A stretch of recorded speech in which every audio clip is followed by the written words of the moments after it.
দেশের মূল্যস্ফীতি এখনো সন্তোষজনক পর্যায়ে আসেনি। জোর করে এটি নিয়ন্ত্রণ করতে গেলে চাপ বাড়তে পারে অর্থনীতির অন্যান্য সূচকে। রাজধানীতে বুধবার একটি সেমিনারে এসব কথা বলেন অর্থনীতিবিদরা। বক্তারা বলছেন, বিনিয়োগে গতি না ফেরায় তৈরি হচ্ছে না কর্মসংস্থান। ব্যাংক ঋণের সুদের হার যৌক্তিক পর্যায়ে নামানোর পরামর্শও দেন তারা। ব্যাংকিং খাতের দুর্বলতা, জাতীয় নির্বাচনের আগে রাজনৈতিক অনিশ্চয়তা, প্রত্যাশার তুলনায় ধীর গতিতে মূল্যস্ফীতি হ্রাস, জ্বালানি সরবরাহে সীমাবদ্ধতা এবং বিনিয়োগ স্থবিরতা সহ নানামুখী চ্যালেঞ্জে দেশের অর্থনীতি। এমন বাস্তবতায় রাজধানীতে পলিসি রিসার্চ ইনস্টিটিউট PRI এর মান্থলি ম্যাক্রো ইকোনমিক ইনসাইট প্রতিবেদনে উঠে আসে দেশের অর্থনীতি, মূল্যস্ফীতি, সুদ হার ও বিনিয়োগ পরিস্থিতির চিত্র। অর্থনীতির নানা সংকটের কথা তুলে ধরেন বক্তারা। বলেন, রাজনৈতিক অনিশ্চয়তা দূর না হলে শঙ্কা কাটবে না বিনিয়োগকারীদের।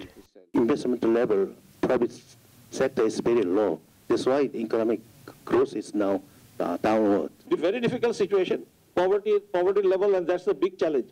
Next biggest challenge will be there. How do, without the taxes coming up, without the revenue there, how do you handle it?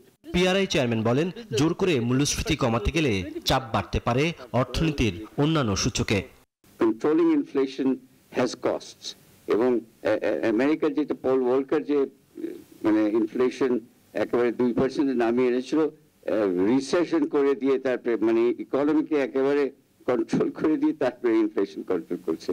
তো আমরা তো এটা করতে পারি না, আমাদের একটা লিমিটেশন আছে। পরিকল্পনা কমিশনের সাধারণ অর্থনীতি বিভাগ GADর সদস্য ডক্টর মঞ্জুর হোসেন বলেন, প্রত্যাশা অনুযায়ী বিনিয়োগ বাড়ছে না, সুদের হার যৌক্তিক পর্যায়ে নামিয়ে আনারও পরামর্শ দেন তিনি। বর্তমান সময়ে আপনারা জানেন যে সামষ্টিক অর্থনীতির একটা স্থিতিশীলতা আমরা অর্জন করতে পেরেছি। এটা সেম টাইম যেটা দরকার যে আমরা এগুলোই যথেষ্ট নয় এবং আমাদেরকে আরো এগিয়ে যেতে হবে, যেমন ইনভেস্টমেন্ট সেভাবে এগুচ্ছে না। গ্রাহকের আস্থা ফেরাতে ব্যাংক খাতের কার্যকর সংস্কার প্রয়োজন। একই সঙ্গে জবাবদিহিতা রেখে কেন্দ্রীয় ব্যাংকের স্বাধীনতা নিশ্চিত করার পরামর্শ দেন বক্তারা। আগে জবাবদিহিতা তৈরি হয়, সেই জায়গাগুলো কিন্তু এনশিওর করতে হবে। রিয়াদ সুমন, নিউজ 24, ঢাকা।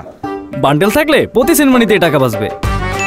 বিকাশ সেনমানি বান্ডেল কিনে জিতুন প্রতি লেনদেনে।